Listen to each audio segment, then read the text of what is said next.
Hey everyone, my name is Adrian. Most of you know me by either Coach Faison or Adrian. I'm making this video to address emotional eating. I had a client reach out to me tonight. She signed up for my program. It hasn't even been quite a month yet. And somewhere, I guess she went back and watched one of my old videos. I make a lot of jokes. Sometimes they're satire, sometimes they're serious. But I think I said something to the nature of if you've ever tried a GLP-1 drug and if you didn't lose any weight, okay, you needed to seek therapy. You needed a little bit more than a tool and nutritional guidance. You needed to seek therapy. And I also said that, if just certain things like if you've ever done, or I know people that have had weight loss surgery, they didn't lose any weight. And at some point, yeah, you probably need therapy because, like I explained in the video, those GLP-1s are like putting a hand over somebody's mouth. Okay, it shuts down the food noise. All right, it shuts down the food noise, and it also slows down the digestive system, giving you enough time to think, to make wiser decisions, and form strategies and pick up healthy habits along the way. But if you're greedy enough, you will bite through that hand just to eat. But I didn't say that to discourage anyone by any means, because let me tell you something. If you are an emotional eater, you're already an addict.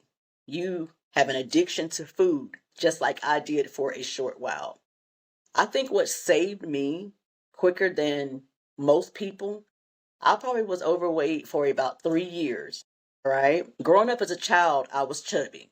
I became a teenager, I lost a little bit. I was chubbier at one point than most girls, and then my mom was kind of like a black almond mom. She got all of my butts. I got on some diet pills, kind of crash dieted. It wasn't healthy, but at the time, I had enough. I didn't have enough, like, I wasn't like just, I wasn't obese, okay?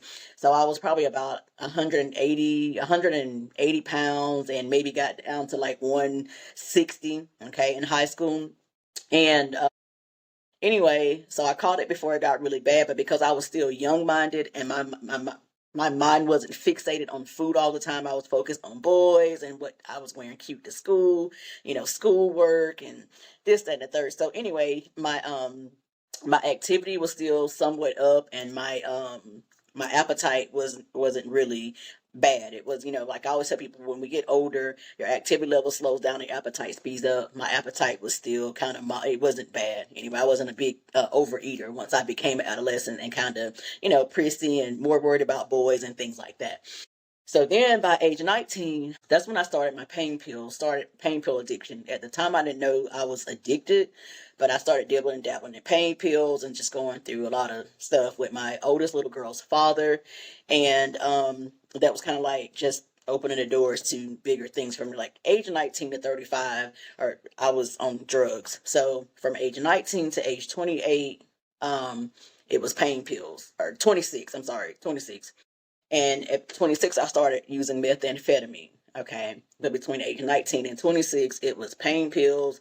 And I got on Adderall. I would take Xanax occasionally. But pain pills was an everyday thing for me. Okay.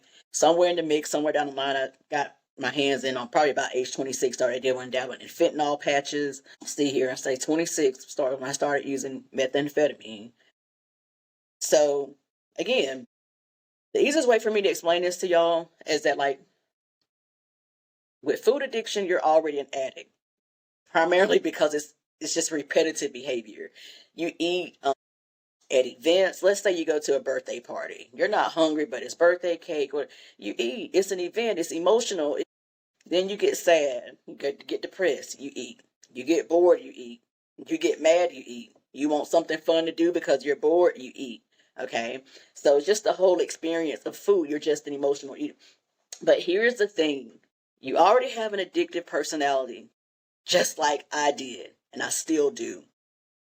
When I realized that I was able to beat my drug addiction, and then I was faced with food. First off, just once I got clean and had clarity after sitting in jail for a while, okay, and I realized that, oh my God, like, okay, I got teeth missing. I really think I want to take a shot at being a productive member in society. But like I got a lot of cleaning up to do because now I realized, and I knew it all along, but the drugs was so good to me, bro. I wasn't willing to face it. I wasn't willing to sacrifice trying to clean myself up before it got. I let things continuously get worse. I saw my first tooth chip, saw the rest of them breaking off, rotting, and everything. Kind of like, meth addicts. All right, meth mouth is what we call it, meth mouth. I saw all that taking place, and still my desire to get high was so strong. I'm like, you know what? Fuck that. Like, I mean, whatever. I mean, whatever. Same way with food. You see the double chin. You see the arms flapping. You may even be a type 2 diabetic, pre-diabetes, high blood pressure, all of these obesity related diseases. Now, I'm not saying that only people who are overweight have these diseases, but people who are overweight are more prone to these diseases, okay? Y'all can argue with that all day and night, but it is just the truth. But whatever the situation is, I mean, you see how it's altering your looks, maybe your health, and you still continue to do it. Even though you're going to, just like with drugs, you're going to feel like shit. You know you don't need the burger and fries and the Ben and Jerry's ice cream. You eat it and just to feel good for the moment, and then later on you're like, why the fuck do I keep doing this? I know I need to lose weight. Just like me when I was an addict, okay? And I knew I needed to get clean, but I still wanted to get high. Does that make sense? Okay? So anyway, like I say, whenever I beat my drug addiction, I just like turn to food, okay, transfer addiction. I turned to food and I started noticing how the weight was getting out of control despite me exercising like crazy because I was still eating. I didn't know anything about calories at the time. So I was still over consuming way more than my daily limit. I was eating enough for 3 people. All right. Anyway, so when I realized that, like, I can't fit any cute clothes anymore, I'm watching my family go downhill. My husband became a pre-diabetic, or no, excuse me, a diabetic. My daughter became a pre-diabetic, and she was only 17 at the time. She's 21 now. We all had these same habits, bro. But I know, I'm just like, I have got to get a hold of myself. I have got to figure something out because number one, I'm going to be next. We all got the same habits. We're all physiologically humans. And type 2 diabetes is lifestyle, primarily lifestyle habits, okay? We were all eating like shit. The only thing that had begun to separate me from them was I was exercising and they were not. So, the easiest way, if you're someone who cannot afford a therapist, the easiest way to try to beat emotional eating, you have got to figure out something else, okay? You cannot solve all of your problems with food, and you already see how that shit is working out for you. When I first tried pain pills, it took a very long time for me to realize I was addicted. Number one, initiated, like, okay, I had a wisdom tooth that I thought needed pulling the whole time. It was a cavity that the dentist couldn't see. They pulled the wisdom tooth, and I went home 2, 3 weeks later. I was still in pain. They gave me lower tab 7.5s then. This is age 19. Now, at the time, I had my oldest daughter. She was a baby. Her father was very abusive, okay? He cheated on me all the time, and he was very abusive. And eventually, I just got up enough strength to leave his ass, all right?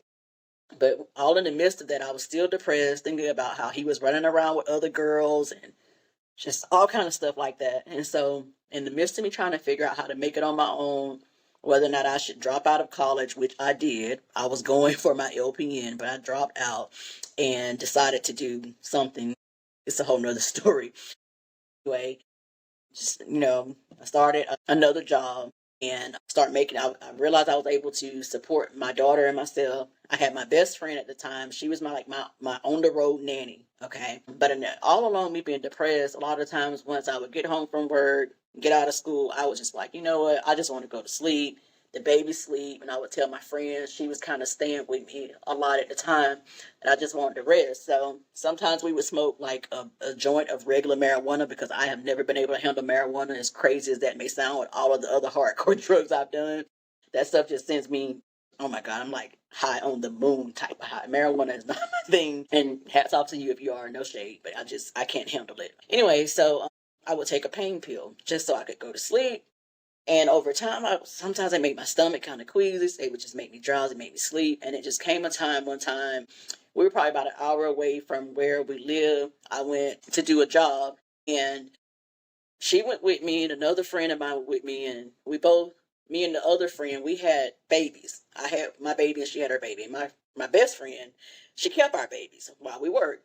So anyway, that following over after the weekend was over, on our drive home, I was like, I'm just gonna take a pain pill just to relax me because it relaxes me so much. And I knew at that point in time I could beat the drowsiness.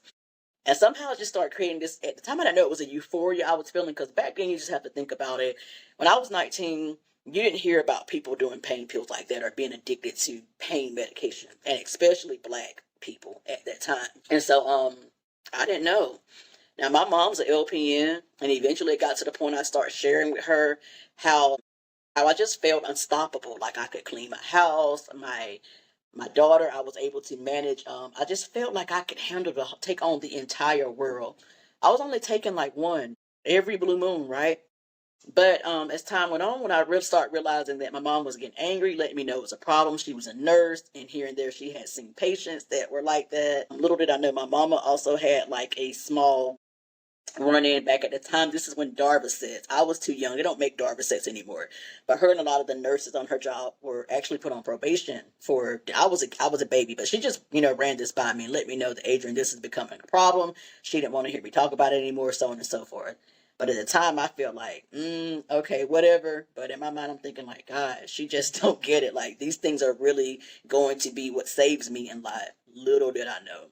So as time went on, I started dibbling and dabbling into me even more. When I ran out of my own prescriptions, I started looking for them on the streets, and then I started hearing and getting wind by a family member that a lot of white people in my area um, do them often, and I needed to basically link up with them if I wanted access to them and things like that. And I started realizing that, okay, it costs a few dollars, probably like $5 a pill at the time I started buying them, and realizing that hearing people I had been introduced to that were users too say they take 5 or 10 at one time, and I'm like, what in the world? Like, never. That would kill you. Like, why aren't you dead? I didn't understand. And so anyway, they would explain to me like, oh, you'll get to that point. I'm like, not me. I can just take one every now and then and I'm good. But hearing that planted a seed. And over time, I knew that, everybody made like, oh, it's just so, this is everything. And, as time went on, I started experimenting more, wanting more, needed more. And let me tell y'all something. It is the same way when you form habits with anything else, okay? Like, you hear, like with drugs, you hear about all the good thing, which is bullshit. Okay, I gotta tell people, drugs are the biggest scam ever, like ever. Okay, just like how I got hooked on meth. Eventually, those pain pills, I got to a point to where I was taking 10 at a time, 10 Lortab 10s at a time. Can you imagine? I'm talking about one hit. You see what I'm saying? I was an addict. It was serious. All right, and it got to a point to where, with me drowning in depression and things like that, it became harder and harder for me to wake up whenever I would go to sleep. And somebody told me, hey, you can counteract that with Adderall. So boom, now I'm doing Adderall. Okay. And I would hear people say, man, I'm telling you, like, I was always curious. Before I tried it, I would ask the person offering or telling me about it, like, well, what does it do? How does it make you feel? They was like, man, do you see the yards out there? And I'm like, yeah, looking out the door. And we were sitting in the person's living room, and I'm looking out the door, and they're like, it will make you cut that grass with scissors and rake it with a fork. And I was like, wow, that's not to glorify it, because once again, let me say this: drugs are the biggest scam ever. Do not, okay, do not. Anyway, so it's just like anything else, like the gym and stuff. You try the gym, you try to control your appetite, like the emotional eating. You just have to find something to fill that void. For me, it became the gym, okay? So the gym is something that helps me with depression. Sometimes I go when I'm bored. There has been times that I went to the gym more than one time a day. There is no extra benefit in that other than sometimes mental clarity or boredom. All right. I don't do that now so much, but at the beginning I would. A lot of the times I would just go work out when I felt hungry, just to kind of give me mental clarity. Like, are you really hungry, or do you just need something to do? By the time I get through with my workout, I would still be maybe hungry, but make wiser decisions, or sometimes maybe not even as hungry as I thought I was, because in all reality, I was just bored. Okay. So whatever you need to do, that's just like going to bed on time. A lot of the times when I was fighting the emotional eating, at night, I would just go to bed like I'm at work now. And during the early part of my journey, I was also in online schooling. So what I would do was I started forming strategies and coming up with structure. Okay, giving myself a limit, like with my homework. Like by 9:30, you need to be done with this homework so your ass can be in bed. I would keep packs of tuna or cans of tuna and sardines in my book bag. I carry a bag here to work that has my laptop and stuff in it. And I would just get all of that done. And if I absolutely had to go over my calories, it would always be sardines or tuna. Hot sauce doesn't have any calories, or so it was always sardines and water, not oil. Okay, in water, there are less calories, or tuna in water. Okay, that way I knew that I was truly hungry. I also knew that it was pure protein, so my it was going to like keep my calorie burn higher and at rest since I had to eat laying down, things like that. I also knew that once I got my results, something that I could see, like now, I wouldn't be so willing to throw it away. But I wasn't going to be willing to throw it away at no point because I truly wanted it that bad. So when it comes to emotional eating, you have got to find something to fill that void. So therapy would be good. All right. I am not ever going to discourage anyone from that. But some of y'all just need to fucking grow up and get a grip. All right. Like, really, it's that fucking serious because it's just like me. I was, like I say, addicted to pain pills, methamphetamine, and fentanyl, and occasionally Xanax. And I'm trying to think of the name of the other one, Klonopin. All right, and at some fucking point, like yeah, in a fantasy world, like rehab, yeah, but in all reality, and a lot of rehabs want you to be clean before they'll even accept you. So, I mean, that being said, like, what's the fucking point? And even if they will, for the ones that will take you not, like, at the end of the day, bro, like, I swear, it is just literally like a battle of the mind. Okay, just like with food. And food is always going to be there. And a lot of you don't realize, if you would just calm down and allow yourself to be receptive of the knowledge. You could still eat a lot, but you gotta learn how to fucking track calories so that you can eat a lot. The goal is never to not eat, to lose weight. You want to eat as much as possible while still losing weight or maintaining your weight, okay? I eat all day, and sometimes I eat late at night, and in fact, I do often at night, all right? When you learn about calories, it will change your whole entire life and you'll be free. You will literally be free. Okay. So again, I hope that this video helps anybody that may be stuck in that emotional eating and feeling like you cannot. I deal with it all the time. I see it all the time. My daughter's an emotional eater. She struggles with her weight. She's lost over 50 pounds and she's still in the making, and with myself as well. I struggled with emotional eating, but again, I think the reason why it was so much easier for me than it is most people is because I was already had already faced a major addiction, and I knew that once I got over that, like man, I could figure it. I just could not let food handle me the same way. But I will be the first to say that I think food addiction is probably harder. It is harder than drug addiction because we need food to survive. You don't need drugs. Like there is no reason you need meth and well pain pills, but like not. I mean, you can do without all that stuff. Like unless it's a major surgery or something with pain medication. But yet still, food is a lot. It's a lot different, but it's doable. So don't sell yourself short. Whether you can afford a therapist or not. If you can't, I promise you can do it. If I did it, anybody can do it. And so the biggest thing is you already know that you have a problem. And again, that's just like me. I knew that what made it easy for me too is that I told myself if I could channel, give the gym and nutrition, my health, the same attention that I gave my drug addiction, I was going to rock this shit. And that is exactly how you know what I'm saying? Same with y'all. If you turn that nasty food demon devil addiction into like, man, if I can take this same energy and put it into learning how to handle food and stop letting food handle me, okay? and find you some physical activity that you enjoy and just I promise you, it will change your whole fucking life.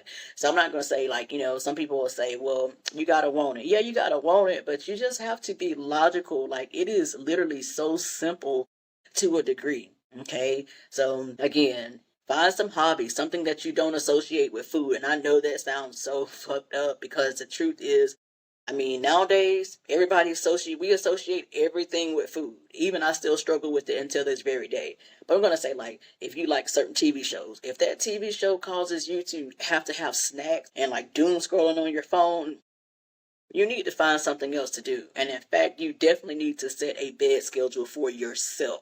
All right?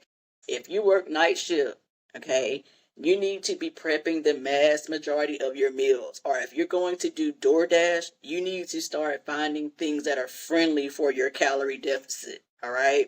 So pizza and all that crazy shit is not going to cut it. But in your area, well, I don't know. Chick-fil-A is probably closed. It just depends. It's probably closed if you are like sure enough graveyard shift. But you can figure shit out. And if you can't, you need to meal prep. Bake up a bunch of fish, a lot of shrimp, a lot of chicken breast. Okay, lean steak, 96 lean ground beef, lean ground turkey, lean ground chicken. Right, the list, even chicken thighs is okay. It's not top notch. Chicken breast is best, but you can do chicken thighs. Chicken legs and chicken wings are too high in fucking which makes them too high in calorie. All right, it's just endless carbs. You can do baked potatoes, sweet potatoes. It is the fruits. Raspberries and blueberries and strawberries are the fruit that is most satiating for the least amount of carbs and least amount of calories. Helps keep you fuller longer. Vegetables, you got broccoli, you have asparagus, you have Brussels sprouts, you have carrots, you have, the list goes on, bro. I can't even name it all. Cauliflower. So you have rice, that's another carb, jasmine rice. So again, it's all about being strategic, and then you don't necessarily need a therapist, okay, to help you figure out what you already fucking know. All right? Food is your vice, and you need to figure out a way to, again, handle food and stop letting food handle you before it send you to an early grade. Like I've said before, some of y'all just boil down to you better learn to track your fucking calories before you be tracking your fucking days. And that's dead ass. That is dead ass. That is the best way that I can put it to y'all. But for now, I'm going to wrap this video up because I already feel like I'm rambling and I need to get used to making long form videos anyway. But this one is just, again, for anybody struggling with emotional eating and just my take on it on a more serious note.